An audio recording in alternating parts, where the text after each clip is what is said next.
നിന്നും അടിമകളിൽ നിന്നും ഇൽമ് ഉയർത്തുന്നത് ഇൽമുള്ളവരെ മരിപ്പിക്കലുള്ളവരാണ്. ഇൽമുള്ളവർ ആലിമീങ്ങൾ മരണപ്പെടും. എത്രത്തോളം എന്ന് വെച്ചാൽ റസൂൽ സല്ലല്ലാഹു അലൈഹി വസല്ലം പറഞ്ഞു, ഒരു ആലിമും ജനങ്ങൾക്കിടയിൽ അവശേഷിക്കാത്തൊരവസ്ഥ വരും. ആ സമയത്ത് ഇത്തഖദൻ നാസു റൂസൻ ജുഹാല, ജനങ്ങൾ വിവരമില്ലാത്തവരെ അവരുടെ നേതൃസ്ഥാനത്തേക്ക് കൊണ്ടുവരും, അവരുടെ നേതാവായി സ്വീകരിക്കും.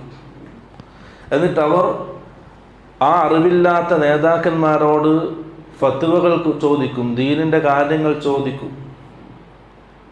സല്ലല്ലാഹു അലൈഹി വസല്ലം പറഞ്ഞു, അവർ ഇൽമില്ലാതെ അള്ളാഹുവിൻ്റെ ദീൻ കൈകാര്യം ചെയ്യുകയും സ്വന്തം പിഴക്കുകയും ജനങ്ങളെ പിഴപ്പിക്കുകയും ചെയ്യും.